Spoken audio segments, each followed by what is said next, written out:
Welcome to Mission Evolution Radio Show with Gwilda Wiyaka, bringing together today's leading experts to uncover ever-deepening spiritual truths and the latest scientific developments in support of the evolution of humankind. For more information on Mission Evolution Radio with Gwilda Wiyaka, visit www.missionevolution.org. And now, here's the host of Mission Evolution, Miss Gwilda Wiyaka. Angels have been alluded to in one form or another almost as long as there's been recorded history. What are they? Can they guide us through these uncertain times? If so, where do we find them? Mission Evolution Radio TV show is coming to you around the world on the X-Zone Broadcast Network, xzbn.net. With us this hour to discuss finding and connecting with angels is Dr. Scott Guerin. The driving force behind Scott's life has been his passion for unraveling the mysteries of God, universe, source, and the intricate tapestry of their relationship with humanity. With 2 master's degrees and a doctorate in human development with a focus on spiritual development, Scott's journey has delved into the profound realms of the human spirit. His new book in his Angels in Training series is Looking for Angels, A Guide to Understanding and Connecting with Angels. His website, angelintraining.org. Scott, thanks for joining us on Mission Evolution. Well, thank you for having me, Gwilda. It's a wonderful day to be talking about this, I'd have to say. Yes. Yeah. So how did you first become interested in angels? Well, it happened very early in life for me. I was raised a Lutheran, and as the way of the Lutheran Church goes, you have 2 years of confirmation classes, and that's like in 7th and 8th grade. And so, it's where you go to, an extra class during the week, and then you have, go through some different examinations and things like that. But the first year was more passive. The second year, my brothers and sister told me that get ready because you're going to have to take sermon notes and hand them in. And I'm like, oh, that's bad, because I was not a good student. I was not ready to do that. But even at that age, I was zeroed in on the sermons. That was what I got out of church. I would follow the liturgy and then okay, 2 paragraphs to go, and then I'm out of here, that type of thing. But I was fascinated by the sermons because that was information about God and about spirit, and that's what I wanted. And so first year's fine. Second year of confirmation classes, came as I was predicted. We had to submit the sermon outlines. So I started writing. And then forgot to mention that the first year I started writing them down anyway, the outlines, knowing that I'd have to do it. Might as well get into it the first year. Second year comes along when we have to submit them. Started writing the outlines down, handing them in. And then I noticed that there was a couple sermons that were repeated from the year before. I'm like, wow, there must be some reason for this. There must be something big, like maybe we didn't get it and God told the minister to tell us again, or maybe there's new people. Who knows? But there must be a reason. I was fascinated by that. So I got up the nerve. I was just a kid. So I got up the nerve to ask the pastor at the end of the service once. I said, Pastor, I noticed that you repeated the sermons, and I was wondering why. What could be the reason? And he put his hand on my shoulder and he said, Scott, this is a tough job. And for me, I was like, my world just cracked apart. Like, what? Because that was my lifeline to God. That's where a living, breathing, spiritual person was giving us information, and it's just a job for him. And it was so that kind of got me off track a bit, with at least that religion. And then we went on. Our whole family left that Lutheran church, and most of us went into the conservative Christian beliefs and the non-denominational churches, and my search continued.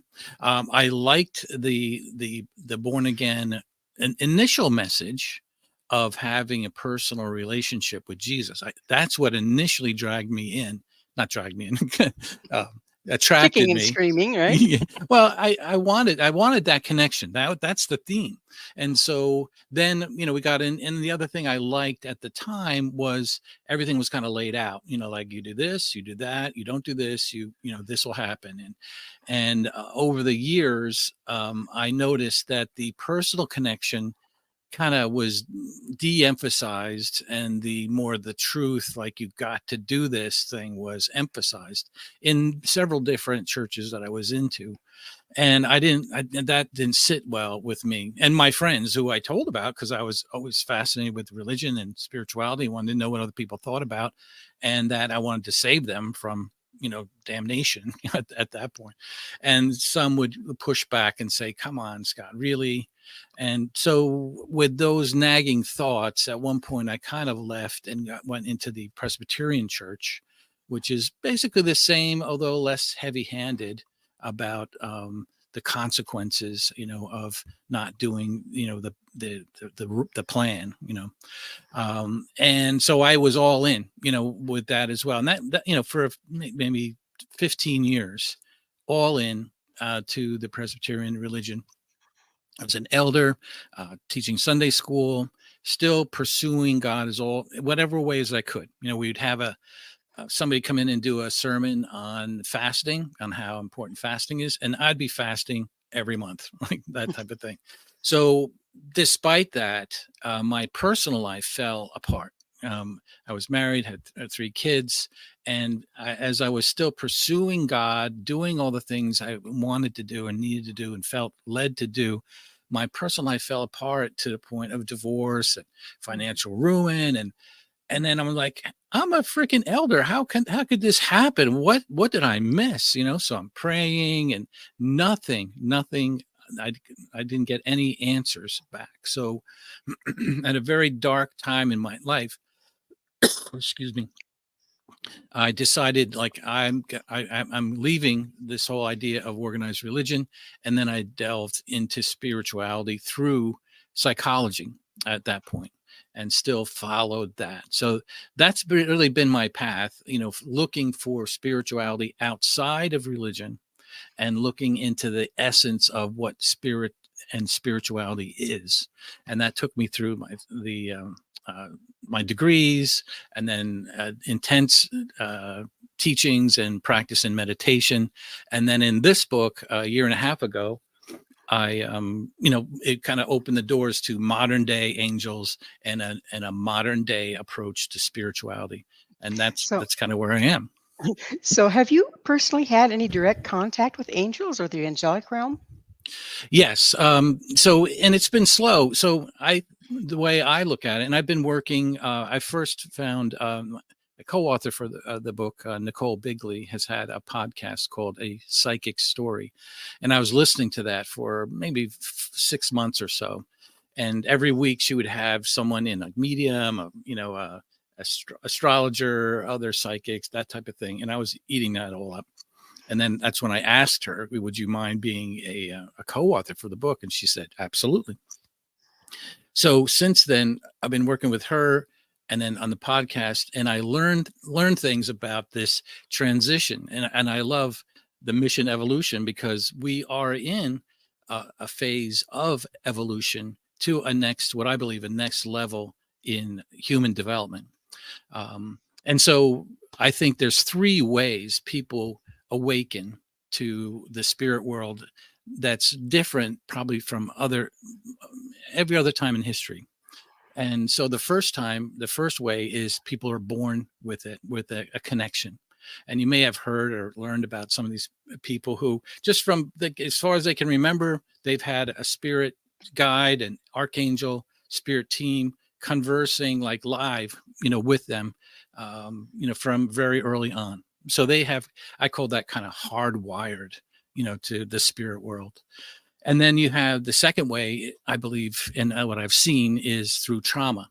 People with, severe trauma, it kind of pushes them to expand beyond this physical realm, right? The 3rd dimension, as a lot of people look at it, to push out and make connection out of maybe just self-preservation, of reaching out.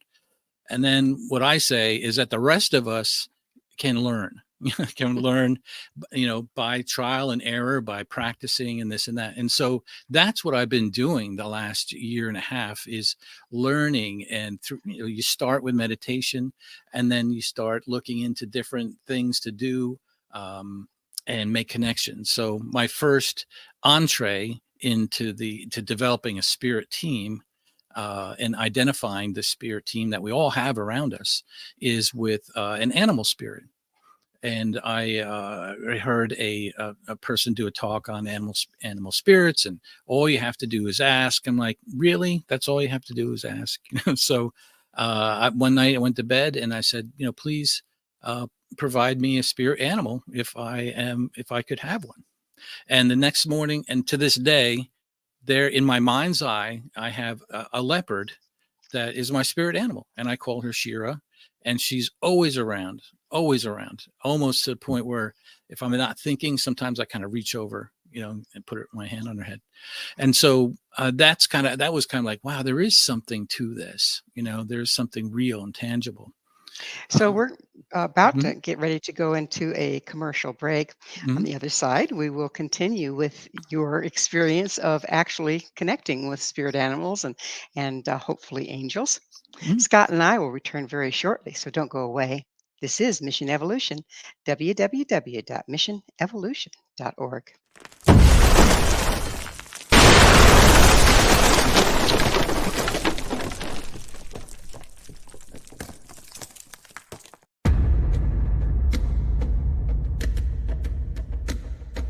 Are you ready for a tale that will leave you on the edge of your seat? Get ready to dive into the gripping memoir by Bart Sibrel titled Moon Man. Bart Sibrel takes you on a heart-pounding journey, unmasking the truth behind America's famous Apollo missions. Prepare yourself for hair-raising encounters with agents from the U.S. government's top-secret agencies. In Moon Man, Sibrel fearlessly reveals his real-life espionage adventures, shining a light on one of the CIA's best-kept secrets.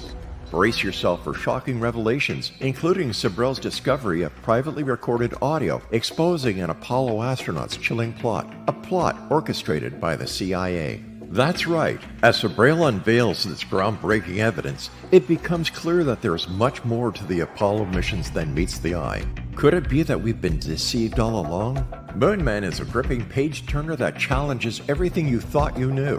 It's a mind-bending journey into the unknown, where the line between truth and fiction becomes blurred. Don't miss this opportunity to uncover the secrets hidden for decades. Let your curiosity guide you as you join Bart Sibrel on his quest to find the truth. Moon Man, available now at Sibrel.com. That's Sibrel.com. Prepare to have your beliefs shaken to the very core.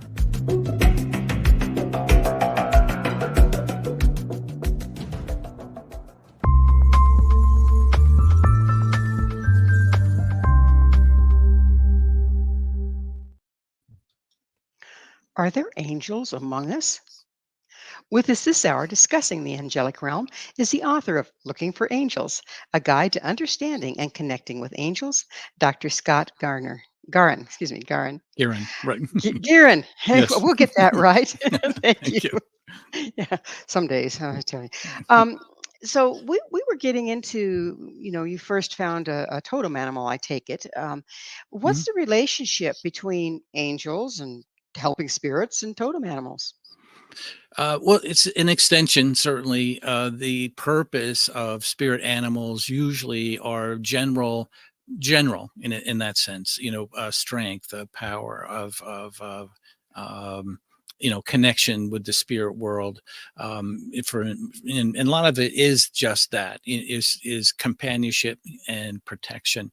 And that's how I view Shira. Is that she, a leopard is a watcher and a looker, and sometimes when I'm speaking or things like that, I'm a little nervous. I see her mind's eye doing that, like figure eight kind of, she kind of picks up on that. But in general, spirit animal, there's many different types, and people have a connection, and they usually can explain like what that spirit animal means to them. It might be a remembrance of a past loved one, or it might be a companion or a protector, or just a sign from God that they are connected. So there's a whole science behind angels. Different angels and what they do. Yes. Um, does that relate in real life when you're working with angels? Do you see these archetypes, if you will, archetypes of say Archangel Michael with his sword? Yes. Well, and so the other way, and kind of, I'm just sharing the path that I followed to help people who are kind of getting into this as well. Is that when people ask me, like, how do I get involved? I tell them about the spirit animal, but I also say, like, look, the biggest thing you can do is just start being aware, and aware of the things around you, the coincidences, the synchronicities, the butterflies that are just hanging around your car, or all of a sudden a song will play on the radio, that you used to listen to with a loved one, or things like that. And once you are aware, you can start building on that. And I always say that we on this dimension, on planet Earth, are under the law of free will. And so the free will is a good thing. Like, hey, we know we can do what we want. We can explore. We can not do things, whatever it may be. The bad thing with free will is that we sometimes forget that there's a tremendous amount of help standing behind us or around us, and it's just the way it is. You have to ask them. They have to be invited into your life to help in a specific way or a general way, whatever it may be. So So that's the the yeah. when you're talking about the things that show up in nature, the butterfly, this sort of thing, you're talking about using synchronicity as omenology. I'm not familiar with that term. Omenology means a meaning behind. So you have Oh, synchronicity, a butterfly shows up. What does yes. that mean? That would be the omen. Yes. Well, then that's the thing. Is not everything is a sign or a symbol. It's Might just be a and bird sitting on a branch, right? Right, exactly. And so that's where our own intuitive nature we have to rely on that and trust in that to say, like, was that just a butterfly, or was that, something someone wanted to just touch base and say hi, a loved one, or God just, or the spirit world just sending a message like we're here. Does it Or, help? Does it help, Scott, to go back in your what was I thinking just before that showed up? Does that help to see if there's meaning or not? Yes, it does, and that's the other part of making a connection with the spirit world, is putting that intention out there, even if it's general. Please help me to Eh, connect with with a past loved one, or please, show me how I can better myself and be a better servant through a guides and angels in my life, or please send me a teacher, whatever it may be. You put the intention out, because if you don't put the intention out, then nothing is going to show up, you know once you once specifically. you once you've put that intention out, Scott, do you need to watch your dreams as well as thoughts that Oh, come up and yeah. omens in nature? Yes, dreams are a very powerful tool that spirit connects to us. And we did a study for the book, early on, where we asked 800 people. First question: do you believe in angels? Yes or no. If no, then you're out of the study. Yes. If we and then that, and there was 75%, 600 people said yes, I believe in angels, and that was in mainly 4 countries around the world. Ended up being. Then the next question was, have you had an angel encounter? And then if they said yes, then we gave them a list of about 12 things, common things like seeing butterflies or repeated numbers. The number one choice was uh, dreams that were unlike any other dream. That was the most common angel encounter, that people saw that. The next Amazing. thing was the urge to stop, or a voice to, like, stop, change direction, do something different. And I don't know if you've experienced that. We have, many people have, and that was the second most popular answer.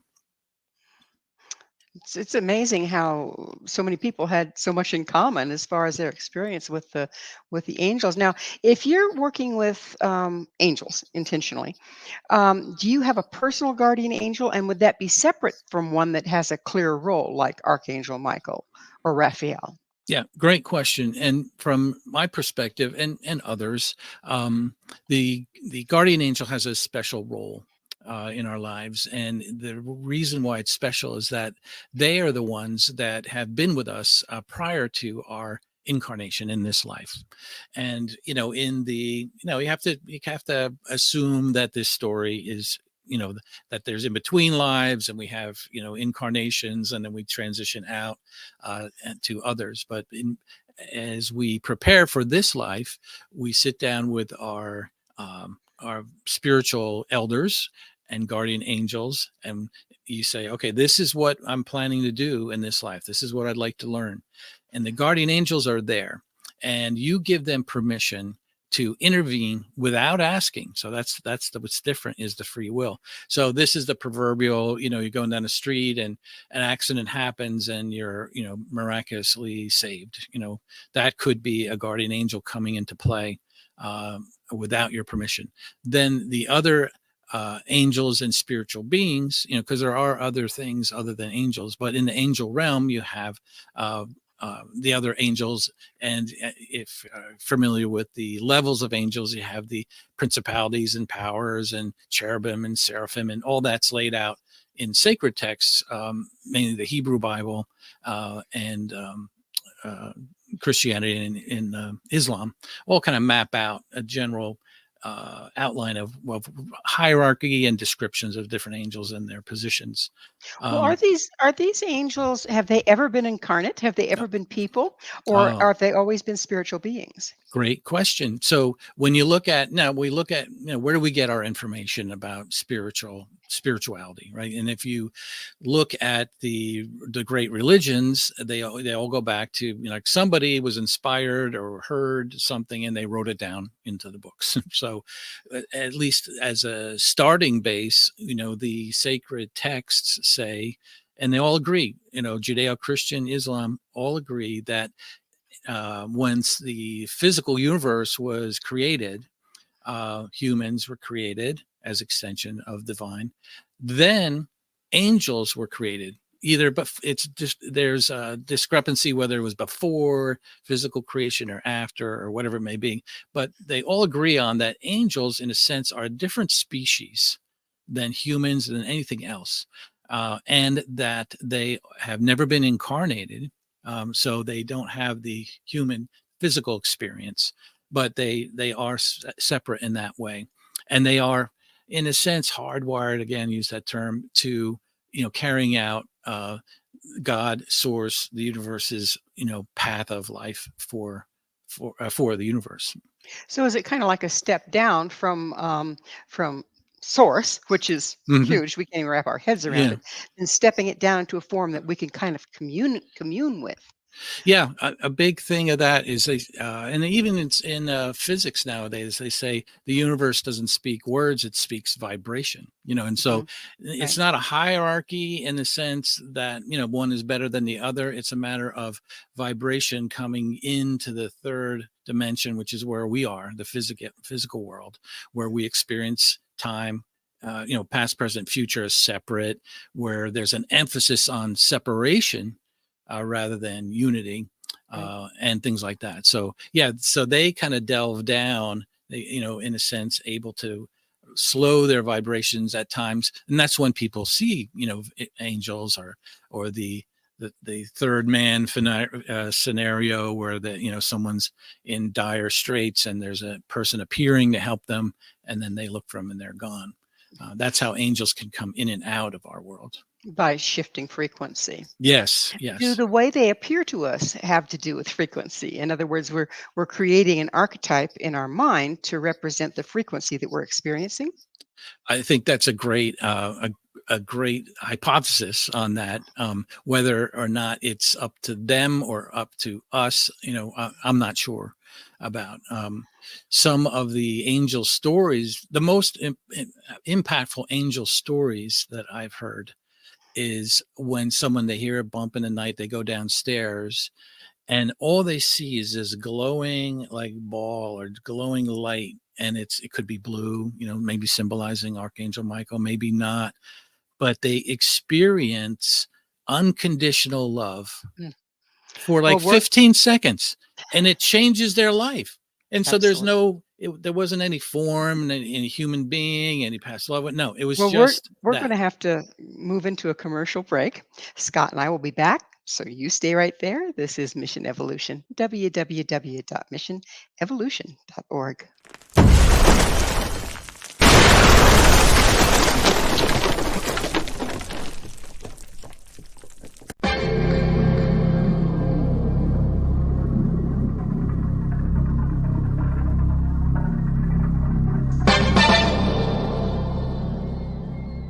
Are you ready to dive into the mysteries of the unknown? Tune into the electrifying X Zone radio TV show hosted by the one and only Rob McConnell. I'm Rob McConnell, and get ready for a mind-bending journey through the unexplained phenomenon that surrounds us all. From UFO encounters to cryptids, ghosts, and everything in between, we've got it covered here in the X Zone. Rob McConnell, the seasoned investigator and renowned radio personality, brings you the most compelling interviews with top experts, authors, and experiencers from around the world. Each episode is an unforgettable exploration into the depths of the extraordinary. That's right, X Zone Nation. Join me every week as we open the door to the supernatural and explore the strange and amazing stories that will leave you questioning everything you thought you knew. And it's not just radio anymore. With our groundbreaking TV show, you can now witness the sessions unfold right before your eyes. From chilling reenactments to captivating visuals, prepare yourself for a multimedia experience like never before. With a legacy spanning over 2 decades, the X Zone Radio and TV show with yours truly, Rob McConnell, is your ultimate source for mind-blowing entertainment and thought-provoking discussions. Join our growing community of truth seekers as we continue to unlock the world's mysteries. So, why wait? Step into the X Zone and embark on a journey that will challenge your beliefs, ignite your curiosity, and keep you on the edge of your seat. Remember, X Zone Nation, the truth is out there, and it's waiting for you right here on the X Zone Radio and TV show with yours truly, Rob McConnell. Don't miss a minute of the action. Tune in now on your favorite radio station or visit xzoneradiotv.com to join the adventure. The X Zone Radio TV show with Rob McConnell, where reality meets the unknown. The X Zone Radio TV show, unraveling the secrets of the universe, one episode at a time. For more information, visit www.xzoneradiotv.com.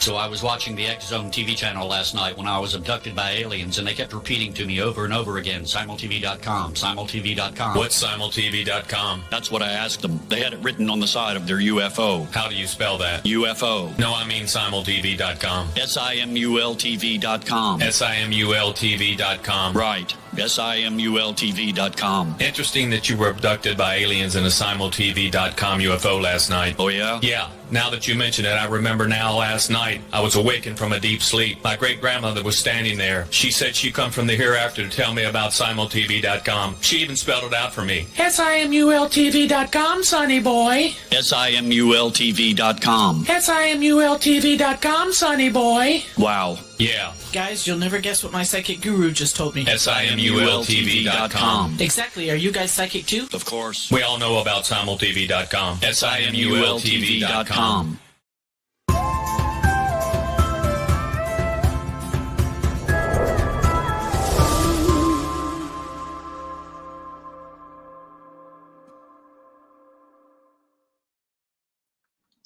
Call in the angels. We need all the help we can get.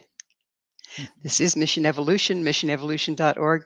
With us discussing finding angels is Dr. Scott Guerin. Guerin, I think I Guerin. did it right. Yes, yes. His website, angelandtraining.org.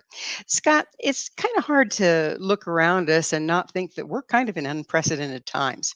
Everything's moving very quickly, everything's unprecedented, there's a lot of upheaval. Are the angels more available and more active during times like these?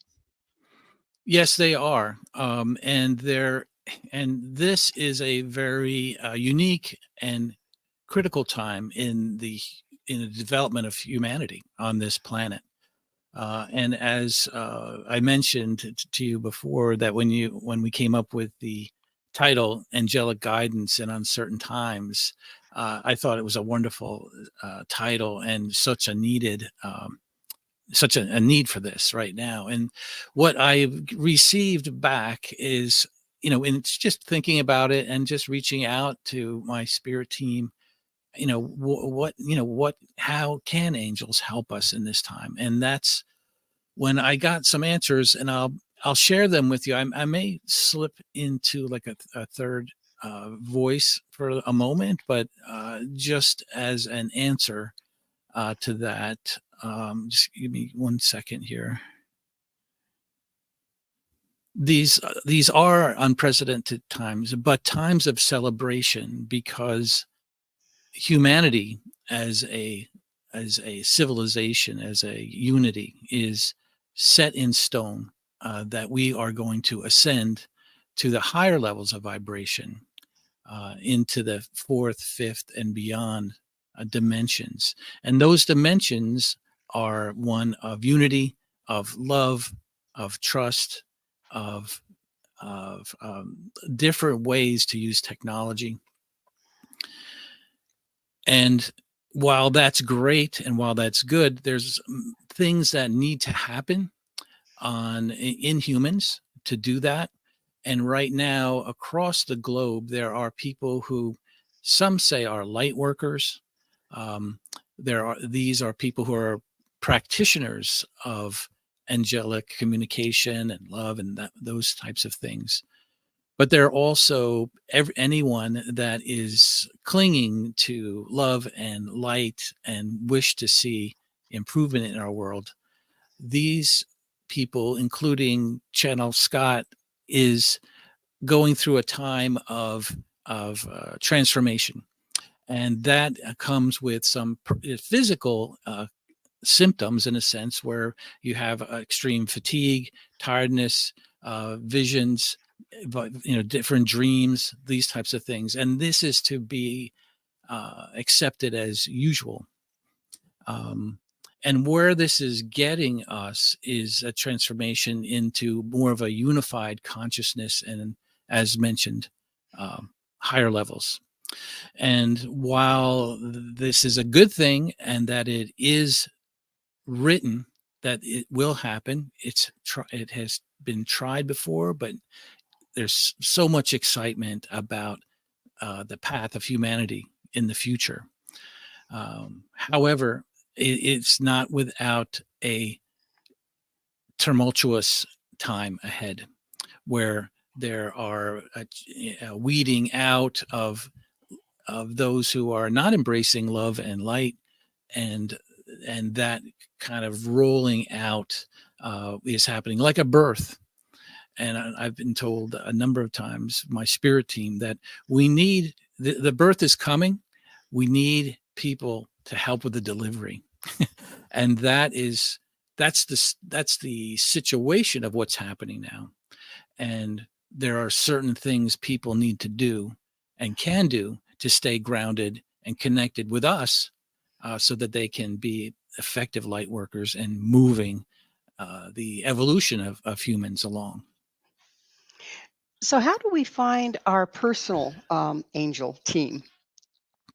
So, as and what we've laid out in the book is ways to do that, and I kind of take it from the beginning. We kind of review what angels in religion are, and then science, psychology, and then we walk through meditations and mainly and things to do to be able to connect in your own way. I mean, that's the thing. It's all unique in different ways and different people.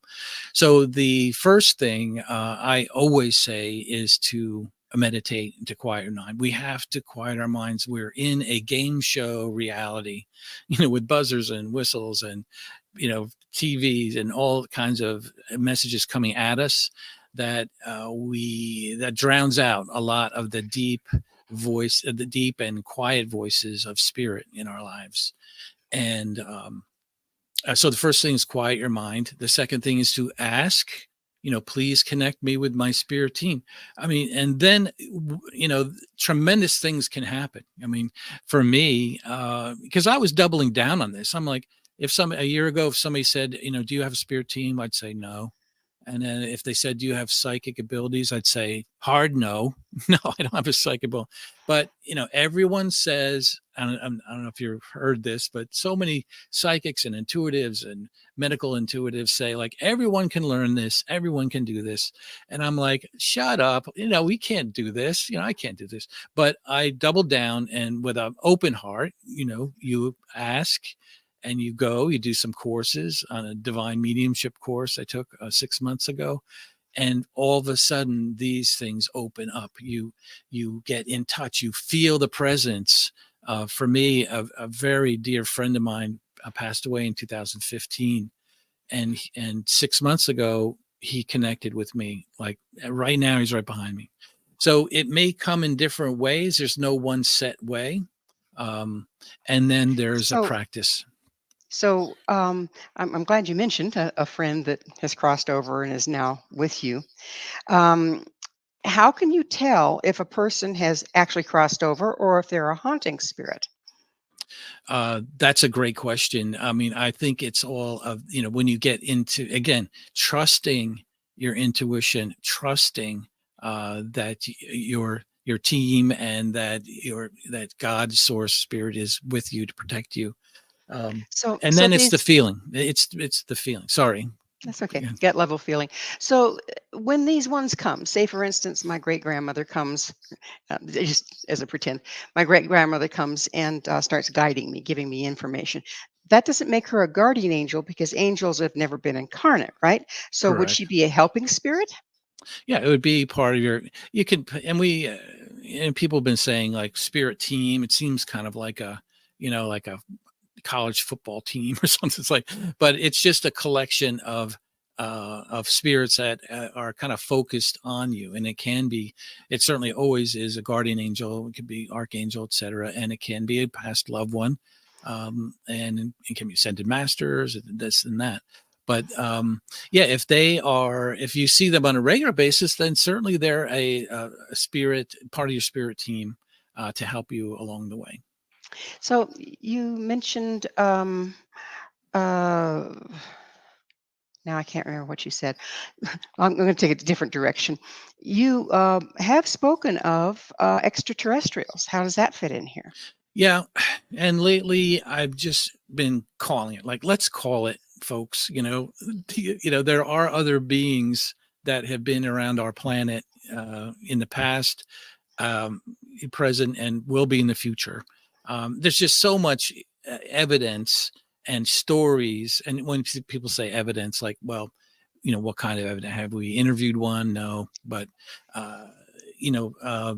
to me, thousands and thousands of stories about these. And plus, when you really start digging in, you can maybe see hints of them in our culture.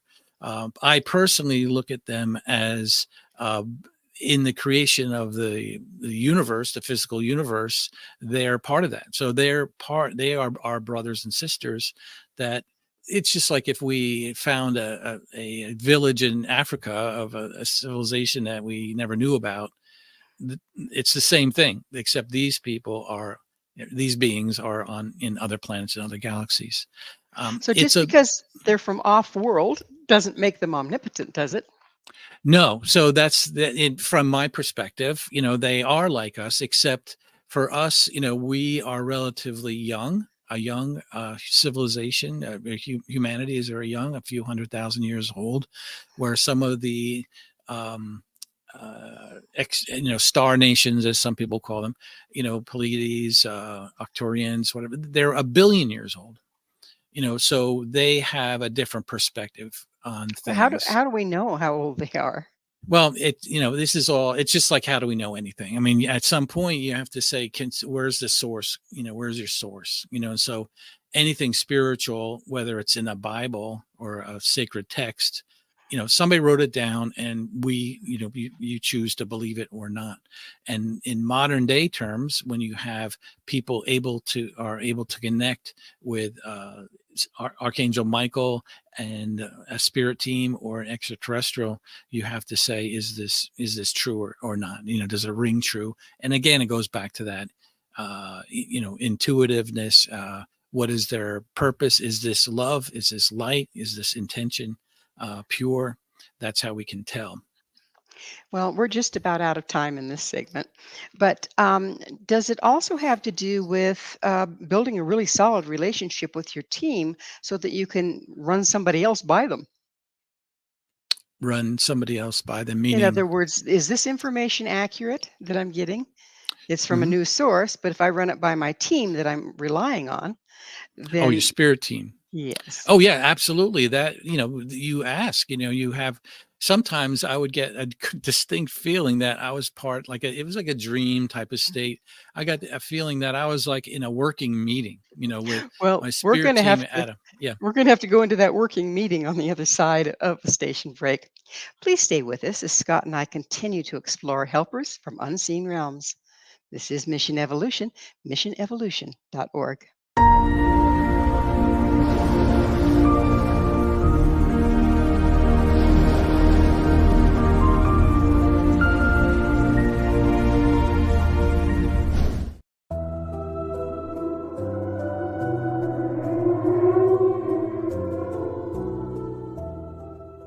Welcome to Haunted Indian River County by Larry Lawson.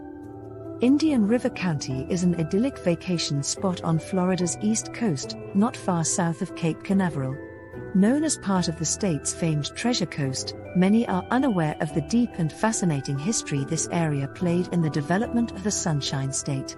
Also lost among its visitors and residents are the chilling stories of the hauntings that accompany this rich history. It is here that a man named Waldo still looks after his family and properties, 6 decades after his death. Or a retired preacher is seen digging up his hidden treasure, days after he died. Larry Lawson spent more than 40 years in the law enforcement and criminal justice education profession. He holds a Bachelor of Science degree from Nova Southeastern University and a master's degree in public administration from Troy State University. He serves on the board of directors of the Indian River County Historical Society, is the director of the Florida Bureau of Paranormal Investigation, and is the owner of Indian River Hauntings, LLC, where he provides historical and paranormal tours and events. He has been actively researching the history and paranormal legends of the Treasure Coast of Florida since 2010. Larry is currently the host of Paranormal Stakeout radio TV show on the Exozone Broadcast Network and the past host of Encounters with the Other Side on WPSL Radio in Fort Pierce, Florida. Pre-order your copy of Haunted Indian River County by Larry Lawson on Amazon.com today.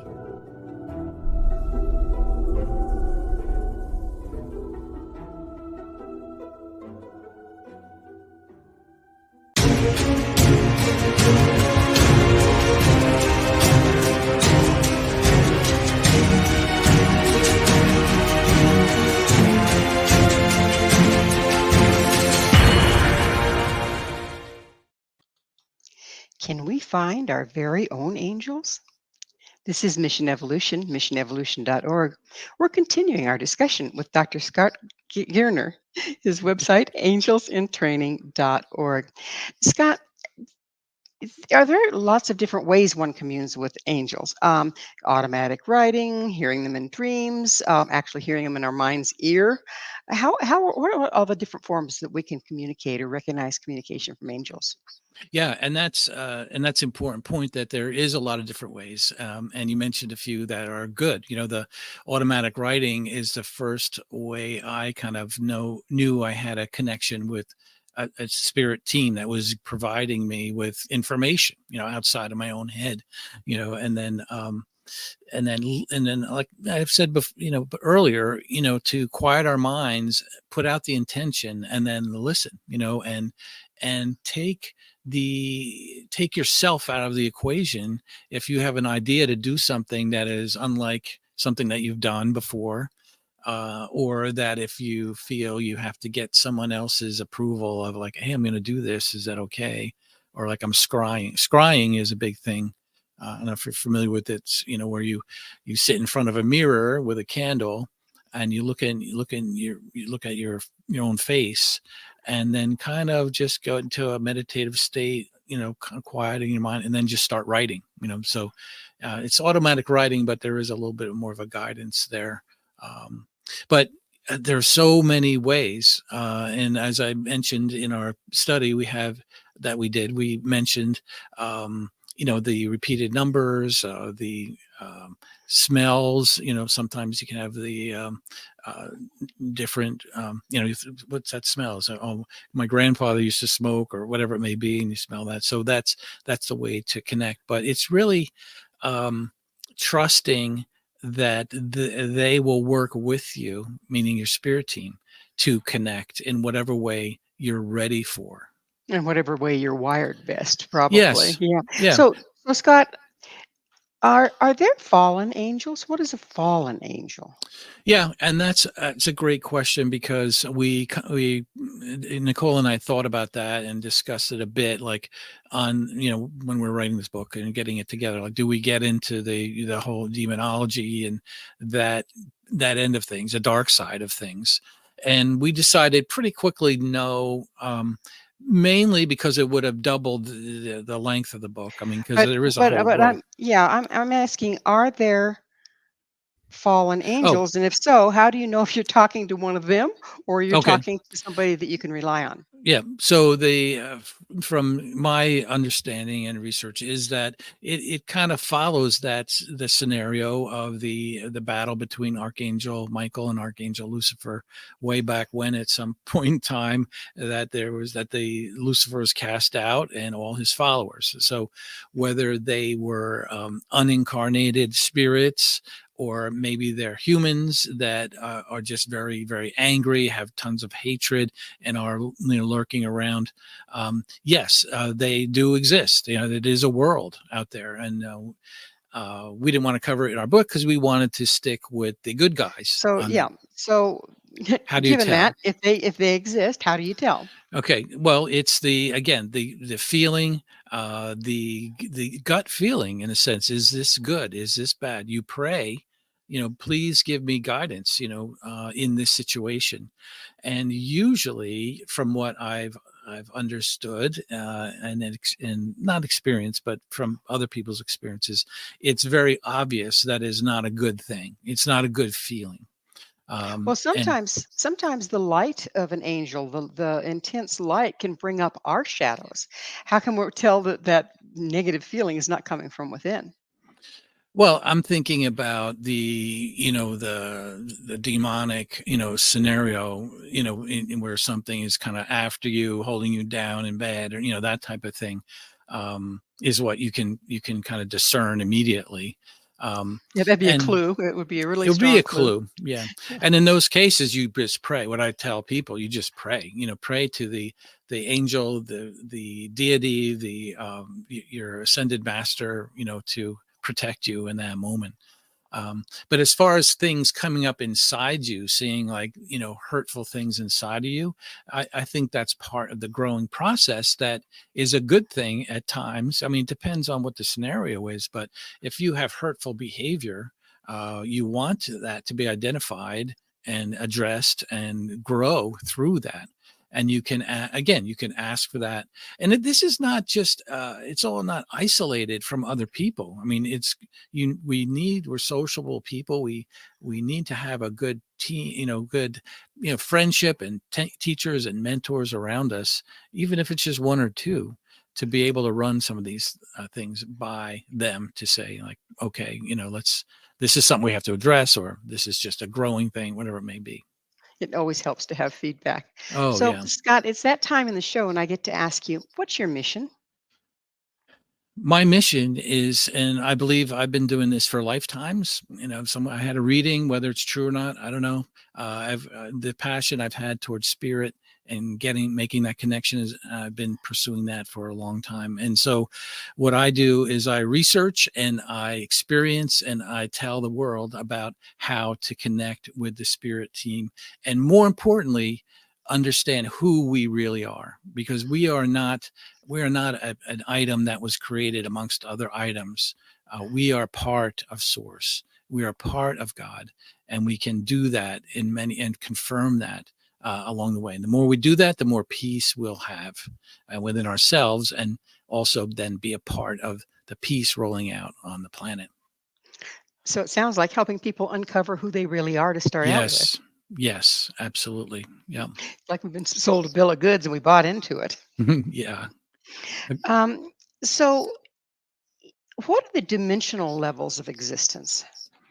So that is a scenario, and I looked at it, and since I did my doctorate in human development. So you look at, I studied for years, and there's about 12, popular approaches to human development, but the spiritual level, is certainly outside of academia, because there's no way to kind of analyze it or question people and come up with theories. But it is the idea when you look at things outside of academia and religious text, you have dimensions. The third dimension is the vibration of our physical world, and then you get out of that into the fourth, and then there's lots of different models. Is there 9 dimensions? Is there 50? Is there hundreds? But the idea is that once we get out of this physical world, we transition through the fourth dimension, where we kind of get our spirit legs, I say. And then in the fifth dimension is where we really start connecting with one consciousness, where love is emphasized, where connection is emphasized, and that's where it's at, as far as the positive things. So it looks like there's two things going on here simultaneously. One is the individual's journey, if you will, through the Mhm. dimensions. The other one, isn't it our society or the planet's journey through the dimensions? Absolutely, and that's what I believe the messages are now coming through now, that our society, planet wide, is going through a shift in dimension from third to fourth and fifth, and then that's what's going to cause a lot of upheaval, because people resist that. We resist change. They like separation. They want to have somebody to fight, and want to have an enemy, and that type of thing. So that's happening. And from what my angel team says, that it is written in stone, it is going to happen, but we got to get through this turmoil phase first. But you're absolutely right. The individual level, it's happening at the same time. And it can happen at in different perspectives or in different ways, obviously from the global aspect.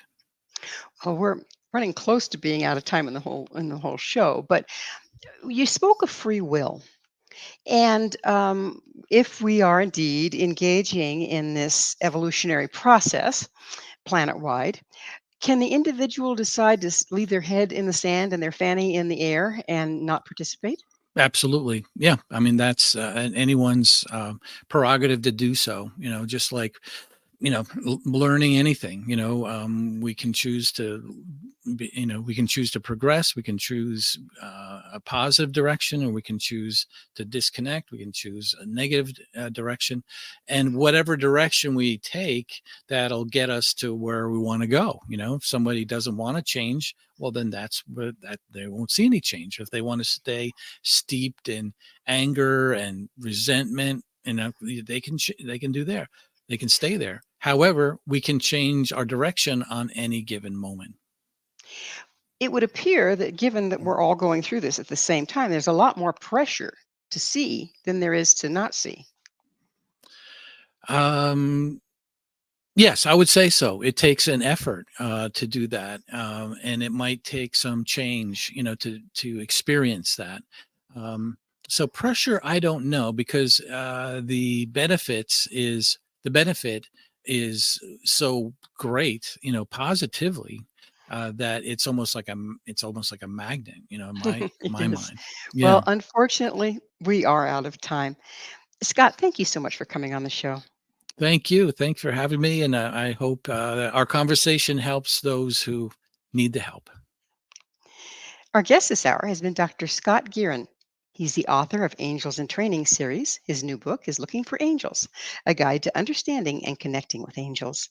To find out more about Scott, where you can find his books and all he has to offer, visit his website, angelintraining.org. This has been Mission Evolution with Gwilda Wiyaka. For more information or to enjoy our past archived episodes, visit www.missionevolution.org. But please do be sure to join us right here next time. This mission will continue, bringing information, resources, and support to our evolving world.